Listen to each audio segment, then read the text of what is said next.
Hi viewers, welcome. So இப்போ வந்து பார்த்தீங்கன்னா ரீசெண்டாக ஒரு 2-3 கால்ஸ் வந்திருக்கு. அந்த கால்ஸுக்கு எகெயின்ஸ்டாக தான் இந்த வீடியோ. என்ன அப்படின்னா, இப்போ நான் வந்து பார்த்தீங்கன்னா இன்ஸ்டியூட் தொடங்கிட்டே போகிறேன். முதல்ல சென்னையில் வச்சுருந்தேன். சென்னையில் 4 பிரான்ச் வச்சேன். கொரோனா நேரத்தில் எடப்பாடி வந்து டெட் பாடி ஆக்கி விட்டு போயிட்டாரு. ட்விட்டரில் இருக்கிற எல்லாரையும் பாஸ் பண்ண வச்சனால இன்கம் போயிடுச்சு. ஒன்றை மட்டும் காப்பாற்றினேன். 3 பிரான்ச்சை வந்து கைவிட்டுட்டேன். ஓகேங்களா? ஸோ என்னை பொறுத்த வரைக்கும் ஒவ்வொரு பிரான்ச்சும் ஒரு குழந்தை தான். ஒரு குழந்தை மாதிரி, ஒரு தாய் ஒரு குழந்தையை வந்து வளர்க்குற மாதிரி தான் வந்து பார்த்தீங்கன்னா ஒவ்வொரு பிரான்ச் மேலே இருக்கிற லவ்.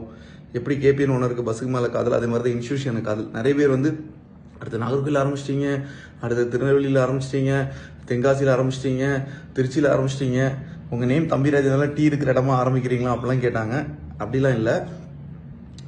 நீங்கள் பிஸ்னஸ் பற்றி எதாவது படிச்சிருக்கீங்களா? இவ்வளோ வேகமாக ஆரம்பிக்கிறீங்க, ப்ராப்பராக ஒரு ஸ்டாண்டர்ட் ஆப்ரேட்டிங் ப்ரொசீஜர் வச்சு போயிட்டுருக்கீங்க, எப்படி இதெல்லாம் பண்ணுறீங்க அப்படின்னு கேட்குறாங்க. பட் ஆனால் அவங்களுக்காக நான் ஒரு பஞ்ச் லைன் வச்சுருக்கேன். புரியுதுங்களா? நல்லா கவனிச்சுக்கோங்க. பூனே ஃபிலிம் ட்ரைனிங் இன்ஸ்டியூட்டில் படித்தவன்லாம் வந்து பார்த்தீங்கன்னா சூப்பர் ஸ்டார் ஆகலை. புரியுதுங்களா? பஸ் கண்டக்டர் தான் வந்து பார்த்தீங்கன்னா சூப்பர் ஸ்டார் ஆகிருக்காரு. புரியுதுங்களா?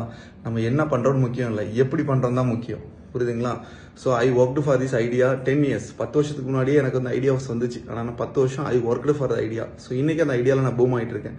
ஸோ உங்களுக்கு இன்வெஸ்ட்மெண்ட்ஸ் வேணும், இன்வெஸ்ட்மெண்ட்ஸ் கையில் இருந்துச்சுன்னா வாங்க, இன்வெஸ்ட் பண்ணுங்கள்.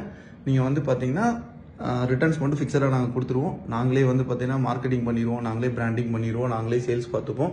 ஆன்லைன்